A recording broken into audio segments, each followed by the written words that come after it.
Good evening मेरे प्यारे बच्चों। मैं आशुतोष शर्मा, आपका आशु अंकल, कहानियों के एक नए अद्भुत संसार में आपका स्वागत करता हूं, अभिनंदन करता हूं। आज मैं आपके लिए लेकर आया हूं एक बहुत सुंदर सी कहानी, और इस कहानी का शीर्षक है कहानी का असर। कई साल पहले की एक बात है। मिस्टर सप्रू नाम के डिप्टी कलेक्टर इटावा में आए थे। एक दिन बड़ी विचित्र घटना घटी। सप्रू जी भोजन करके पलंग पर लेटे हुए थे। रात के लगभग 10 बजे का समय था। मनोहर नाम का नाई उनकी चरण सेवा कर रहा था। सप्रू जी ने कहा, मनोहर, कोई कहानी सुनाओ। मनोहर बोला, आपको मैं क्या कहानी सुना सकता हूं? आपने हजारों किताबें पढ़ी हैं, लाखों कहानियां सुनी हैं। आप रोज जो मुकदमे करते हैं वे सब कहानियां ही तो है। आप कुछ कहें और मैं सुनूं। सप्रू जी ने कहा, नहीं मनोहर, आज तुम ही कोई कहानी कहो। मनोहर नाई ने कहा, आप नहीं मानते हैं तो सुनिए, पर बीच बीच में हूं जरूर करते रहना, नहीं तो आप सो जाएंगे और मैं बकता ही रहूंगा। सप्रू जी ने कहा, अच्छा। मनोहर ने कहानी सुनाना शुरू की। अरब में एक बादशाह था।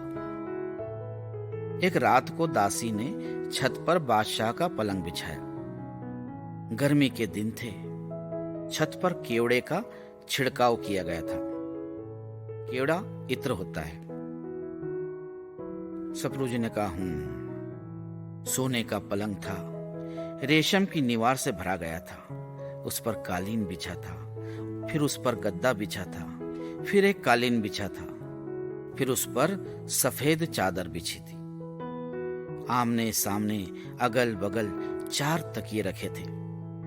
फूलों से सेज सजाकर दासी उस पलंग की शोभा एकटक देख रही थी। सप्रू जी ने फिर हूं किया। दासी के मन में विचार आया, 5 मिनट इस पलंग पर लेट लेना चाहिए, मैं भी तो देखूं कि कैसा लगता है। मन होता ही है शैतान। दासी बादशाह के पलंग पर लेट गई। अच्छा, फिर दासी थी बेचारी, दिन भर की थकी मांदी, ऊपर से लगी ठंडी ठंडी हवा और नीचे से उठी फूलों की महक। 3 मिनट भी नहीं बीते, दासी टप से सो गई। अरे, फिर क्या हुआ? शामत आ गई होगी।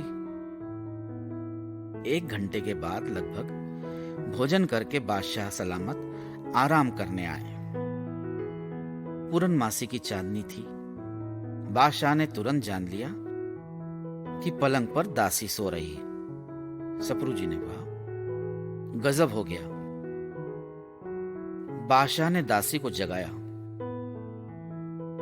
जमीन पर खड़े होकर मारे डर के दासी थर थर कांपने लगी। हाथ जोड़कर उसने चरण पकड़ लिए। फूट फूट कर रोने लगी। बादशाह ने कहा, इस कसूर की बिल्कुल माफी नहीं हो सकती, हल्की सजा दी जाएगी। अच्छा, फिर बादशाह ने बेगम साहिबा को बुलवाया और सब माजरा कह सुनाया। इसके बाद बादशाह ने बेगम से कहा कि आप ही इस अपराध की सजा तय करें, क्योंकि इसने आपका ही विशेष अपराध किया है। ठीक है। फिर बेगम साहिबा ने कहा, इसने 60 मिनट पलंग पर व्यतीत किए हैं, इसलिए इसे 60 बेंतों की सजा दी जाती है। सप्रू जी ने कहा, बहुत सख्त सजा दे दी। मनोहर नाई बोला, रुतबा पा जाने पर आदमी कसाई हो जाता है साहेब। ठीक है, आगे चलो, सप्रू जी ने कहा। सजा सुनकर बादशाह के भी होश उड़ गए। बादशाह ने सोचा, अगर किसी आदमी ने बेत लगाए तो ये तो साफ मर जाएगी। तब तक बेगम साहिबा ने खुद ही कहा, बेत मैं ही लगाऊंगी। खूंटी पर से चमड़े का बेंत उठाकर बेगम साहिबा ने 4-5 करारे जमा दिए। बेचारी दासी रोती हुई गिर पड़ी। उसके बाद बेगम साहिबा थक गई। औरत की जात मुलायम ही होती है। बादशाह 1, 2, 3, 4, 5 कहकर गिनती गिनने लगे। 30 बेंतों तक तो दासी जोर जोर से रोती रही, परंतु उसके बाद दासी की मति पलट गई। सो क्यों? कलेक्टर साहब ने पूछा। मनोहर नाई ने कहा, धीरज रखिए, सब बातें अपने आप ही खुलती जाएंगी। अच्छा। सजा समाप्त होने पर बादशाह ने दासी से पूछा, तू पहले तो रोई और पीछे हंसी क्यों? दासी ने कहा, चोट के कारण रोई थी, परंतु जब यह समझ में आया कि मैंने 1 घंटा पलंग पर बिताया तब तो 60 बेंत लगे, और बादशाह सलामत रात भर सोते हैं, सो इनकी मालूम न जाने क्या दशा होगी। पलंग की सजा से बेगम साहिबा भी न बचेगी। आप दोनों पर अनगिनत बेंतें पड़ेगी। अतः यह सोचकर मैं हंसी कि सजा देने वालों को अपनी सजा की खबर ही नहीं है। जिस तरह से पलंग पर मुझे सोती देख आप क्रोधित हुए, उसी तरह से आपको पलंग पर सोता देख खुदा भी गुस्सा होता है ना। मेरे हंसने का यही कारण है। इतना सुनते ही बादशाह की बुद्धि बदल गई। बादशाह ने ताज फेंक दिया, इनाम फेंक दिया, जामा फेंक दिया और जूते फेंक कर फकीरी पहन ली। रामचंद्र जी दिन को वन की ओर चले थे। बादशाह ठीक आधी रात को वनगामी हो गया। सप्रू जी बोले, वाह वाह, the duty is the beauty. Manohar नाई बोला, अंग्रेजी में क्या मुझे गाली देने लगे हो साहेब? सप्रू जी बोले, नहीं मनोहर, तुमने बहुत अच्छा किस्सा सुनाया, किंतु अब हमको भी इस पलंग से उतरना चाहिए। Duty is beauty. इतना कहकर वे पलंग से उतर पड़े और पृथ्वी पर कंबल बिछाकर लेट गए। शहर भर में खबर फैल गई कि first class magistrate mister Sapru 550 रुपए मासिक पर लात मारकर फकीर हो गए। बंगले के द्वार पर एक इमली के वृक्ष के नीचे एक कंबल पर डिप्टी कलेक्टर साहब फकीरी वेश में बैठे हैं। बात की बात में अंग्रेज कलेक्टर साहब, सुपरिटेंडेंट पुलिस, जिले के शेष 3 डिप्टी कलेक्टर और कोतवाल साहब घटना स्थल पर जा पहुंचे। कलेक्टर साहब ने कहा, वेल मिस्टर सप्रू, ये तुमको क्या हो गया? तुम कलेक्टरी के वास्ते नामजद हो गया हो। तुमने ये इस्तीफा क्यों भेजा? हम तुम्हारा इस्तीफा मंजूर नहीं करेगा। अभी तक सरकारी नौकरी की, अब मालिक की नौकरी करूंगा, सप्रू जी ने कहा। कलेक्टर, फिक्री करेंगे? फिक्री 24 घंटे में 5 घंटा सरकारी काम करो और बाकी वक्त में फिक्री करना। तुम भी राम राम करना, हम भी राम राम करेगा। सप्रू जी ने कहा, सजा देने वाले नहीं जानते कि उनके लिए किस सजा की तजवीज हो रही है। इस बात ने मेरा कलेजा काट दिया। तहसील भरथना के डिप्टी कलेक्टर ने कलेक्टर साहब से कहा, हुजूर, ज्ञान की बात कृपान की धारा, यानी तलवार की तरह बात भी बात काटती है। मेरा मंझला भाई जिला बांदा में तहसीलदार था। उसने एक रोज देखा कि एक काले सांप ने मेंढक पकड़ा हुआ है और उसे निगल गया।